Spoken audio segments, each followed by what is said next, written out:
Tell me about this picture. These two, all three of these, the two on the end are the back auction. These two are woodcuts, cut into a block of wood and then printed. The negative area is the white area that's been dug out with the gouge. And then the raised portion is a portion that it rolled with ink, and then the paper is put down over it and rubbed, and you get an impression. Okay, so This is the same, only more is cut away. See, I'm thinking from light to dark in this. This, I'm thinking from dark to light in my approach. So, in this one, where I've gouged out negative areas, this I've cut and gouged a lot and left the dark positives. And this is India ink? Huh? Is it India ink you ink it with? No, it's printer's ink. Oh, okay, a regular. It's regular oil-based printer's ink. Okay. This is something that I just composed myself, having worked on the market for years, and it's watercolor. And all of these figures are figures that I've taken from my earlier drawings in art school, in class, for the model. But they have a rhythm, all the hands almost in a, so it makes a circle. All swaying, waving the hands, the fingers for the bids. They're throwing out the bids. This is the auctioneer. Right here. Right. This is Marsh's job, kind of. He's leading sales. He'd bend down, pick up the pile, and give him a price, house price, that he'd start out. And then these buyers from different companies were... Now, Marsh worked for American Tobacco? No, Marsh worked for warehouse, independent warehouses. Oh, okay. And of course, Daddy worked for American. Huh? Daddy worked for American, I think. When yeah, he worked for Brown. Auctioneered for them. Behind you is another kind of a negative. The inspiration for that is the knot on the woman's head, the hair, kind of a cue. That was a knot in the wood. So from there I developed just repeating the same shape. And it's down, got the cat and the flowers and the birds. Named it First Flowers, yeah. And what's the name of this? First Flowers. First Flowers. Oh. And this one over here, that's a piece of sculpture I did, plaster, cast plaster.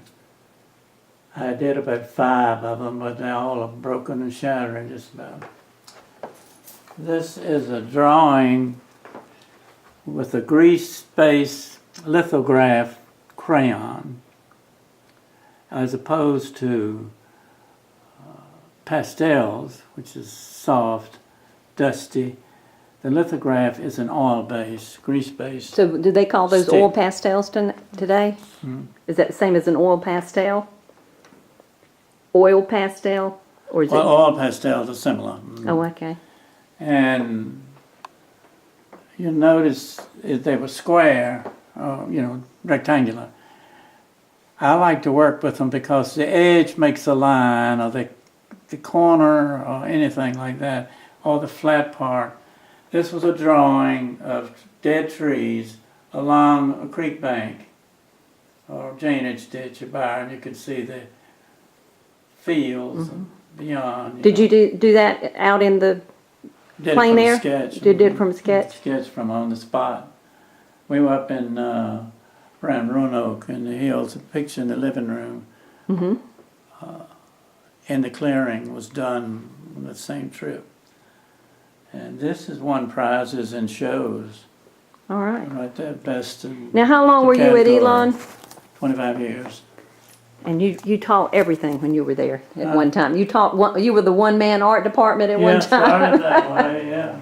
And then I set up classes based on what I'd had, experience with through 3 different schools, and begged for money for them to bring in part-time help. They did, and slowly we got it to a place where we offered a minor in art when I retired. And then the year afterwards it became a university, and they went into an art major.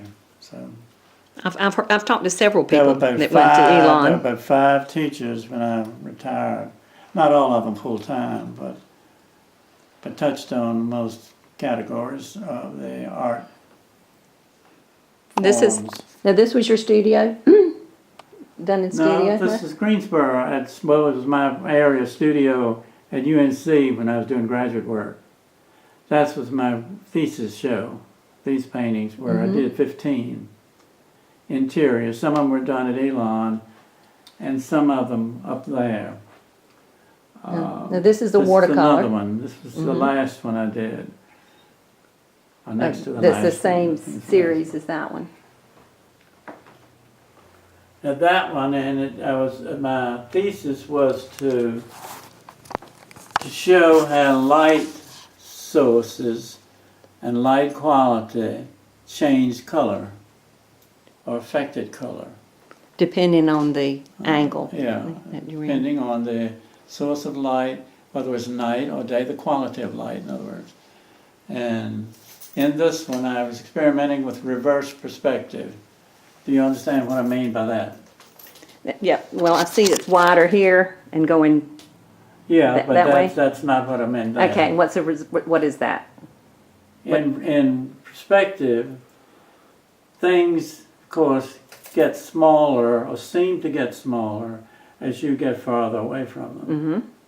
Because you're focusing on the distance, then things kind of do this. Mm-hmm. Converge at a point that you're focusing on. Well, out here it's blurred, but the point that you're focusing on is very clear. So this one, you've got Clear, it very that clear, one's- and then it gets less focused the further you are Yeah, from it. yeah, Okay. So focus is back here. Mm-hmm. And these papers and the canvas and all that, that's just incidental. That's just, and Mm-hmm. I sense there, the peripheral vision, Mm-hmm. but the emphasis is not there. The emphasis is on On spot in the on distance. yep. The red spot or the shirt? Is this where you want me to go with my eye? To the red. This was done at the pier down the walls in Washington, D.C. when I was in school up there. And this is from a sketch? This is painted from another watercolor which I did on the spot. Oh, okay. So you did a plein air piece and then did a piece in the Well, when I studio. feel like I can improve it, I'd do it again, watercolors especially. Mm-hmm. Eliminate it. See, once when you're on the spot, you're recording, trying to record everything you see. But then when you take it in the studio, take it inside, it's just too busy for watercolor. Watercolor should be simple, Mm-hmm. and this was hard to work Well, it's down got a lot of because detail. there's a lot in there, yeah. But I try not to get too stiff. And all the white is the white of the paper.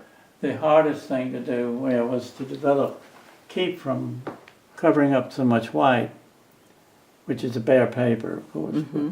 But this area right in here is the simplest. Basically, this gets a little busy. This area right is simple too. And I like the way I did it, treated the buildings too. They're very simple. Mhm. It puts them back. Places them in the This background more. more detail comes forward. They go back. Very nice. That's Just like a beautiful. in this one now, it was a little bit reversed. I got the idea of reverse perspective. This was next to the last. These first ones I had got carried away with this jar Mm. and with this fish thing, I think what that is, and that piece of sculpture back there on the tall.